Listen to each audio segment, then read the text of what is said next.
स्वागत है आपका आज के एपिसोड में। चलिए शुरुआत करते हैं पिछले अभ्यास प्रश्न से। रुपए के अंतर्राष्ट्रीयकरण से निम्नलिखित में से कौन से संभावित लाभ हैं? 1. इससे अंतर्राष्ट्रीय व्यापार में रुपए की मांग बढ़ेगी। 2. इससे भारत के साथ व्यापार करने वाले व्यवसायों और व्यक्तियों के लिए सुविधा बढ़ सकती है। 3. यह अन्य देशों के साथ आर्थिक संबंधों को मजबूत कर सकता है। 4. इससे भारत संयुक्त राज्य अमेरिका और चीन को पीछे छोड़कर विश्व महाशक्ति बन जाएगा। नीचे दिए गए कूट का प्रयोग करके सही उत्तर चुनिए। 1 केवल 1, 2 और 3, बी केवल 2 और 3, सी केवल 4, डी 1, 2, 3 और 4। इस प्रश्न का सही उत्तर है विकल्प ए, केवल 1, 2 और 3। चलिए देखते हैं इसके विश्लेषण को।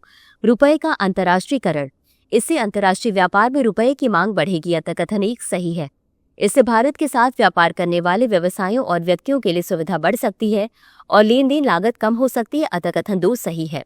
यह अन्य देशों के साथ आर्थिक संबंधों को मजबूत कर सकता है, द्विपक्षीय व्यापार समझौतों को सुविधाजनक बना सकता है और राजनयिक संबंधों को बढ़ावा दे सकता है, अतः कथन 3 सही है। रुपए का अंतर्राष्ट्रीयकरण महत्वपूर्ण है, लेकिन भारत की महाशक्ति बनने के लिए यह पर्याप्त नहीं है। इसे हासिल करने हेतु मजबूत आर्थिक विकास, तकनीकी नवाचार, मजबूत रक्षा, विश्वस्तरीय बुनियादी ढांचा, राजनीतिक स्थिरता और रणनीतिक वैश्विक साझेदारी की आवश्यकता है, अतः कथन 4 सही नहीं है। तो चलिए शुरुआत करते हैं आज के एपिसोड की पहले प्रश्न से।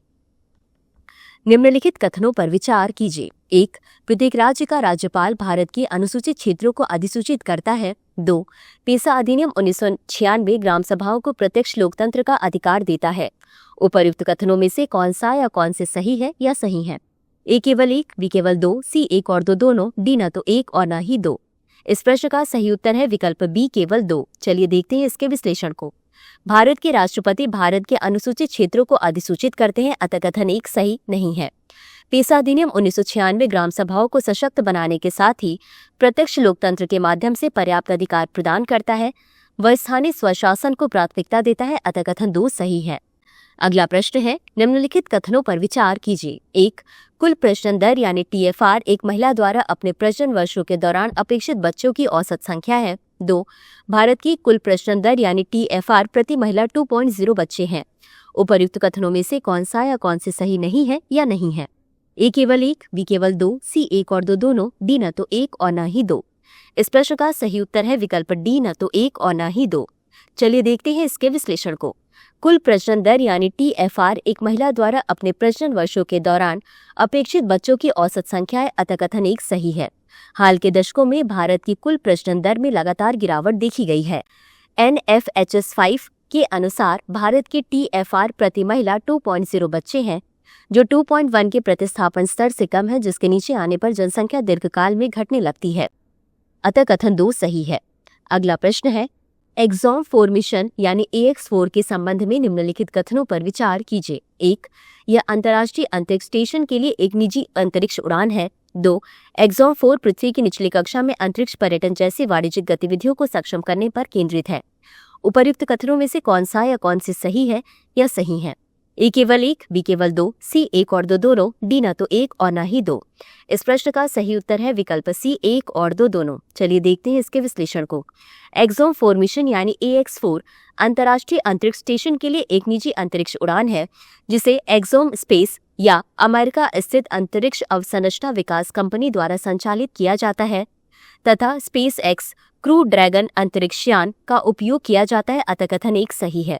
स्पेस एक्स क्रू ड्रैगन एक पुनः प्रयोज्य अंतरिक्षयान है जो अंतरिक्ष यात्रियों को अंतर्राष्ट्रीय अंतरिक्ष स्टेशन तक ले जाता है। यह एक्सॉम मिशन 1, 2 और 3 के बाद राष्ट्रीय वैमानिकी एवं अंतरिक्ष प्रशासन के सहयोग से की गई चौथी उड़ान है। वाणिज्यिक अंतरिक्ष पहल एक्सॉम 4 पृथ्वी की निचली कक्षा में अंतरिक्ष पर्यटन जैसी वाणिज्यिक गतिविधियों को सक्षम करने पर केंद्रित है, अतः कथन 2 सही है। अगला प्रश्न है, निम्नलिखित विशेषताओं पर विचार कीजिए। 1. ये रे फिनेड मछली है जो 1 मीटर तक लंबी हो सकती है। 2. वे एक एंड्राडोमस है। 3. वे उत्तरी अटलांटिक महासागर बेसिन में पाए जाते हैं। निम्नलिखित में से कौन सी प्रजाति उपयुक्त विशेषताओं का सर्वोत्तम वर्णन है? ए. साल्मो सालार, बी. इंद्रधनुषी मछली, C. Atlantic bluefin tuna, D. यूरोपीय ईल। इस प्रश्न का सही उत्तर है विकल्प ए साल्मो सालार। चलिए देखते हैं इसके विश्लेषण को। अटलांटिक सैल्मन रे फिनेड वाली मछली है जो 1 मीटर तक लंबी हो सकती है। यह एक एनाड्रोमस है, जिसका अर्थ है कि वे ताजे और खारे पानी दोनों में रहते हैं। वे उत्तरी अटलांटिक महासागर बेसिन में पाए जाते हैं। अटलांटिक सैल्मन की आबादी में 30% की कमी आई, जिससे वे कम चिंता वाले क्षेत्र से खतरे के करीब पहुंच गए, अतः विकल्प ए सही है। अगला प्रश्न है, society for world wide interbank financial telecommunication यानी स्विफ्ट प्लेटफॉर्म से संबंधित निम्नलिखित कथनों पर विचार कीजिए। 1. यह धन हस्तांतरण के लिए संदेश आधारित निर्देश की सुविधा प्रदान करता है, लेकिन धन का निपटान स्वयं करता है। 2. इसका नियंत्रण G20 देशों की केंद्रीय बैंकों द्वारा किया जाता है। 3. ईरान और उत्तर कोरिया स्विफ्ट प्लेटफॉर्म से बाहर हो चुके हैं। उपर्युक्त कथनों में से कितने सही हैं? ए केवल 1, बी केवल 2, सी सभी 3, डी कोई भी नहीं। इस प्रश्न का सही उत्तर है विकल्प ए केवल 1। चलिए देखते हैं इसके विश्लेषण को। Society for world wide interbank financial telecommunication यानी स्विफ्ट विश्व भर के बैंकों और अन्य वित्तीय संस्थानों के लिए एक विश्वसनीय संदेश प्रणाली है। इसकी स्थापना वर्ष 1973 में हुई थी और इसका मुख्यालय बेल्जियम में है। यह पैसे का लेन देन स्वयं नहीं करता है, लेकिन विशेष प्रकार की निधि का लेन देन कैसे करना है इसके लिए निर्देशात्मक संदेश प्रदान करता है, अतः कथन 1 सही नहीं है। यह G10 देशों के केंद्रीय बैंकों, यूरोपीय सेंट्रल बैंक और नेशनल बैंक ऑफ बेल्जियम द्वारा नियंत्रित है, अतः कथन 2 सही नहीं है।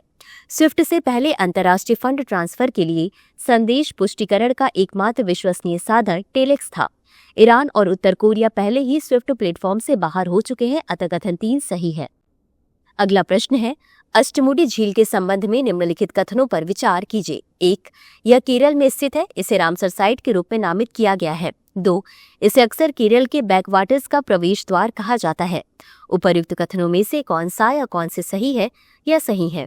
ए केवल 1, बी केवल 2, सी 1 और 2 दोनों, डी न तो 1 और न ही 2। इस प्रश्न का सही उत्तर है विकल्प सी 1 और 2 दोनों। चलिए देखते हैं इसके विश्लेषण को। अष्टमुडी झील केरल के कोल्लम जिले में स्थित निर्दिष्ट रामसर स्थल बैकवाटर पारिस्थितिकी तंत्र का एक महत्वपूर्ण हिस्सा है, अतः कथन 1 सही है। इसे अक्सर केरल के बैकवाटर का प्रवेश द्वार कहा जाता है, अतः कथन 2 सही है। 170 वर्ग किलोमीटर में फैले इस द्वीप का आकार 8 भुजाओं वाला है, जहां कलद्दा नदी से पोषित होता है, जो अंततः अरब सागर में मिलती है। अगला प्रश्न है, निम्नलिखित कथनों पर विचार कीजिए। 1. विश्व स्तर पर नामीबिया में सबसे अधिक चीता हैं। 2. प्रतिवर्ष 4 दिसंबर को अंतर्राष्ट्रीय चीता दिवस मनाया जाता है। उपर्युक्त कथनों में से कौन सा या कौन से सही है या सही है? ए केवल 1, बी केवल 2, सी 1 और 2 दोनों, डी न तो 1 और न ही 2। इस प्रश्न का सही उत्तर है विकल्प सी 1 और 2 दोनों। चलिए देखते हैं इसके विश्लेषण को। चीता फेलिडे फैमिली का हिस्सा है और सबसे पुरानी बड़ी बिल्ली प्रजातियों में से एक है। ये विश्व में सबसे तीव्रता से गमन करने वाले स्थलीय स्तनधारी हैं। विश्व स्तर पर नामीबिया में सबसे अधिक चीता है, अतः कथन 1 सही है। चीता स्थानांतरण परियोजना के तहत वर्ष 2022 और 2023 में नामीबिया तथा दक्षिण अफ्रीका से चीतों को भारत में लाया गया। वर्ष 2010 से प्रतिवर्ष 4 दिसंबर को अंतर्राष्ट्रीय चीता दिवस के रूप में मनाया जाता है, अतः कथन 2 सही है। अगला प्रश्न है, अनुसंधान राष्ट्रीय अनुसंधान फाउंडेशन यानी ANRF के संबंध में निम्नलिखित कथनों पर विचार कीजिए। 1. इसकी स्थापना अनुसंधान राष्ट्रीय अनुसंधान फाउंडेशन अधिनियम 2023 के तहत पूरे देश में अनुसंधान और नवाचार की संस्कृति को विकसित करने और बढ़ावा देने के लिए की गई है। 2. प्रधानमंत्री प्रारंभिक करियर अनुसंधान अनुदान और व्यापक प्रभाव वाले क्षेत्रों में उन्नति से संबंधित मिशन इलेक्ट्रिक वाहन यानी महा EV मिशन इसकी पहली 2 पहल है। उपर्युक्त कथनों में से कौन सा या कौन से सही है या सही है? ए केवल 1, बी केवल 2, सी 1 और 2 दोनों, डी न तो 1 और न ही 2। इस प्रश्न का सही उत्तर है विकल्प डी न तो 1 और न ही 2। चलिए देखते हैं इसके विश्लेषण को।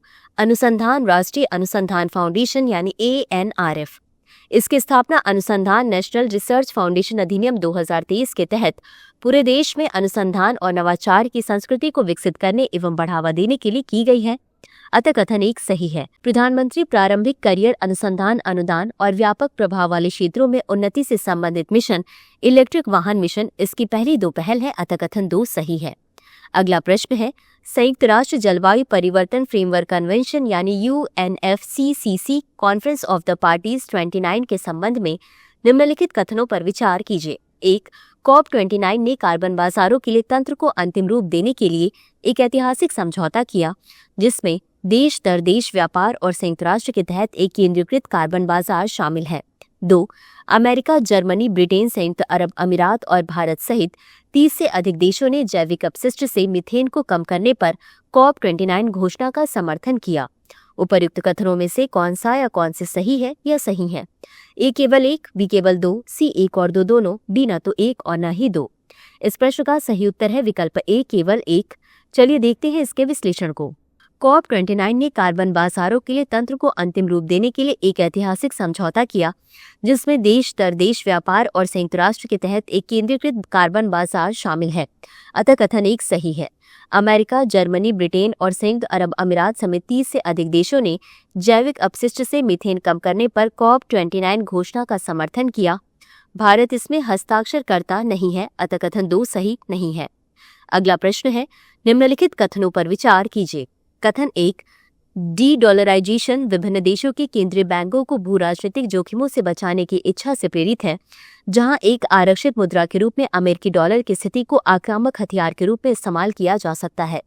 कथन 2, वैश्विक अर्थव्यवस्था में डॉलर की प्रभुत्वशाली भूमिका अमेरिका को अन्य अर्थव्यवस्थाओं पर असंगत मात्रा में प्रभाव रखने का अवसर देती है। उपर्युक्त कथनों के संबंध में निम्नलिखित में से कौन सा सही है? ए, कथन 1 और कथन 2 दोनों सही हैं और कथन 2 कथन 1 का सही स्पष्टीकरण है। बी, कथन 1 और कथन 2 दोनों सही हैं और कथन 2 कथन 1 का सही स्पष्टीकरण नहीं है। सी, कथन 1 सही है लेकिन कथन 2 गलत है। डी, कथन 1 गलत है लेकिन कथन 2 सही है। इस प्रश्न का सही उत्तर है विकल्प ए। चलिए देखते हैं इसके विश्लेषण को। डी-डॉलराइजेशन का तात्पर्य वैश्विक बाजारों में डॉलर के प्रभुत्व को कम करना है। यह तेल या अन्य वस्तुओं के व्यापार, विदेशी मुद्रा भंडार के लिए अमेरिकी डॉलर खरीदने, द्विपक्षीय व्यापार समझौतों, डॉलर डीमोनेटेटेड परिसंपत्तियों के लिए इस्तेमाल की जाने वाली मुद्रा के रूप में अमेरिकी डॉलर को प्रतिस्थापित करने की एक प्रक्रिया है। डी-डॉलराइजेशन विभिन्न देशों के केंद्रीय बैंकों को भू राजनीतिक जोखिमों से बचाने की इच्छा से प्रेरित है, जहां एक आरक्षित मुद्रा के रूप में अमेरिकी डॉलर की स्थिति को आक्रामक हथियार के रूप में इस्तेमाल किया जा सकता है। अतः कथन 1 सही है। वैश्विक अर्थव्यवस्था में डॉलर की प्रभुत्वशाली भूमिका अमेरिका को अन्य अर्थव्यवस्थाओं पर असंगत मात्रा में प्रभाव रखने का अवसर देती है। अतः कथन 2 सही है। अतः विकल्प ए सही है क्योंकि कथन 1 और कथन 2 दोनों सही हैं तथा कथन 2 कथन 1 का सही स्पष्टीकरण है। अंत में देखते हैं आज के अभ्यास प्रश्न को। निम्नलिखित कथनों पर विचार कीजिए। 1, वर्ष 1944 में हुए ब्रेटन वुड्स सम्मेलन ने अंतर्राष्ट्रीय मौद्रिक प्रणाली की स्थापना की, जो स्थिर विनिमय दरों की विशेषता थी। 2, स्थिर विनिमय दर प्रणाली का उद्देश्य मुद्रा के मूल्य को एक संकीर्ण दायरे में रखना है। उपर्युक्त कथनों में से कौन सा या कौन से सही है या सही है? ए केवल एक, बी केवल दो, सी एक और दो दोनों, डी न तो एक और न ही दो।